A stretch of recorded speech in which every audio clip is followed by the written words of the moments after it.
Chers amis, bonjour, j'espère que vous allez bien. Dans l'épisode précédent, nous avions expliqué quel était le rôle d'un rabbi. Aujourd'hui, je vous invite à découvrir ce qu'est la philosophie Chabad. Le principal disciple et successeur du Baal Shem Tov fut Rabbi Dov Ber, surnommé le Maguid de Mezerich. Le Maguid eut de nombreux élèves qui formèrent à leur tour leur propre courant chassidique. Un de ses plus jeunes élèves fut Rabbi Shneor Zalman de Liadi, surnommé l'Admour Hazaken, fondateur du chassidisme Chabad.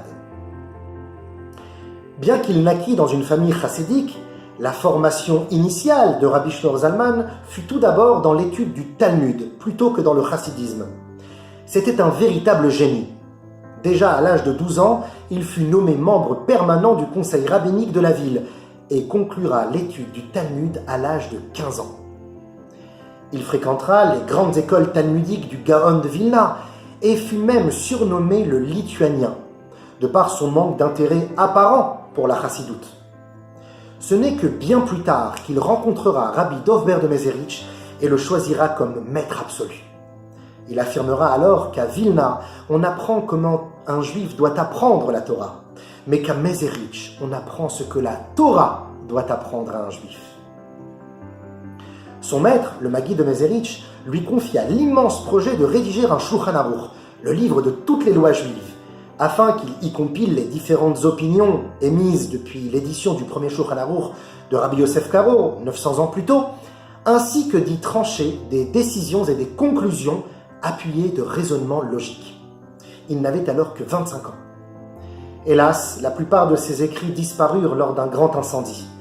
Il n'en restera qu'une petite partie qui constituera le fameux Shulchan Aruch Harav, étudié et apprécié dans le monde des yeshivot et souvent cité par la Mishnah Brura et le Ben Ishraï. Après la disparition du Maguid, Rabbi Shneor Zalman devient non seulement le dirigeant de son propre mouvement chassidique, mais devient aussi une figure incontournable du chassidisme en général, grâce à ses écrits et à sa philosophie révolutionnaire. Il sera l'un des plus éminents représentants du chassidisme tout au long de sa vie, et son influence marquera profondément le mouvement. Il révélera ses enseignements grâce à son œuvre maîtresse, le Tanya. Le Tanya est l'ouvrage le plus célèbre de la chassidoute Chabad. L'importance de cet ouvrage, notamment auprès des chassidim Chabad, est si vaste qu'il revêt un caractère sacré, objet d'une déférence et d'un respect qui continuent à s'accroître et à s'approfondir aujourd'hui encore. Rabbi Shneor Zalman confia même qu'il lui fallut 3 semaines de réflexion sur la nécessité d'ajouter ou pas un « et » de coordination à ses écrits. C'est dans ce sens qu'il est comparé en quelque sorte, par rapport à d'autres livres de chassidoute, à la Torah écrite de la chassidoute, car chaque mot, chaque lettre ou chaque signe de ponctuation a été soigneusement réfléchi et possède son importance. Le précédent rabbi de Lubavitch, Rabbi Yosef Yitzhak, avait d'ailleurs établi un cycle d'études quotidiennes du Tanya, à la suite du Chumash, avec le commentaire de Rashi, et de la lecture des psaumes, tous les jours. Le dernier rabbi de Lubavitch, quant à lui, se consacra personnellement à la mission de publier le Tanya dans chaque endroit du monde où se trouvaient des Juifs. C'est ainsi que l'on compte quelques 5500 éditions du Tanya dans une douzaine de langages, y compris en braille. Mais alors, qu'est-ce que le Tanya exactement? Et quelle est donc la philosophie Chabad? Le Tanya est une œuvre magistrale qui puise ses sources et ses concepts dans la 3e dimension de la Kabbalah. 3e dimension? En effet, la Kabbalah se distingue sous 3 formes et se projette en 3 dimensions. La première dimension repose sur l'étude théorique de la Kabbalah, à l'état pur, qui n'apparaît que de manière occasionnelle dans les écrits de la chassidoute Chabad. La deuxième dimension est la Kabbalah pratique, qui fournit les moyens de provoquer de réels changements dans le monde. On entre ici dans le domaine des amulettes, des noms sacrés écrits sur des parchemins ou des talismans, ayant pour but de guérir ou de protéger. Cette facette ne correspond pas du tout à l'approche de la chassidoute Chabad.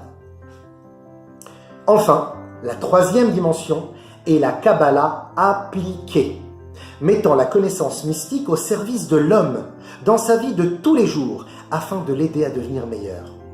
C'est dans cette troisième dimension que la Chassidut Chabad projette la Kabbalah dans la vie juive. Elle traduit les principes abstraits de la Kabbalah en termes d'expérience et de comportement humain, somme toute. À la différence des grands livres de Moussar, l'éthique juive, le Tanya ne traite généralement pas de problèmes spécifiques. C'est dans la recherche de la cause du problème jusqu'à sa racine que le Tanya apportera des solutions globales et pour tout un chacun. Ainsi, l'étude du Tanya nous forme à être capables de discerner des milliers de difficultés, de doutes et de pulsions au sein de notre propre personnalité et à reconnaître la manifestation d'un combat entre le bien et le mal. Le Tanya décrit les mécanismes de cette bataille tout au long de la vie d'un individu.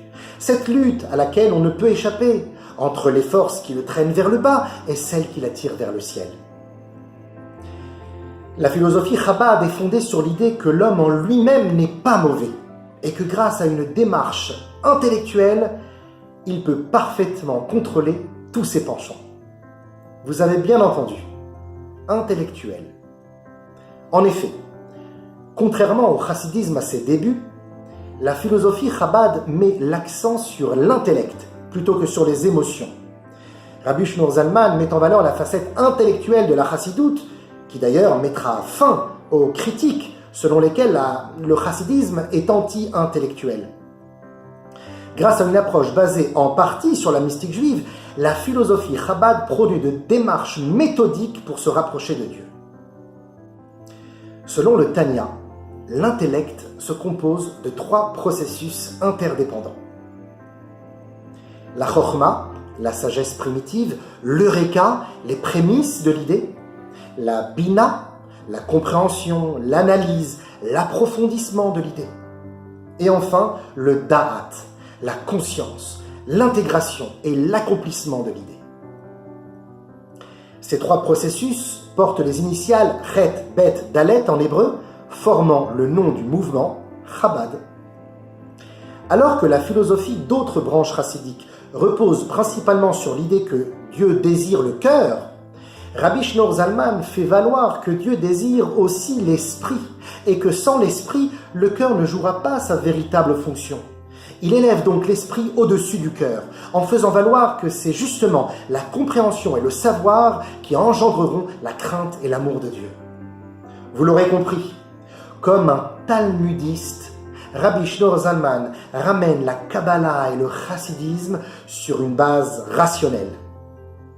Dans le Tanya, il définit son approche comme Moach Shalit al-Halev, le cerveau domine le cœur. Cette philosophie formera la base du mouvement Chabad et de ses actions menées aux 4 coins du monde. C'est ce que nous découvrirons au prochain épisode, les actions universelles du mouvement Chabad. À bientôt!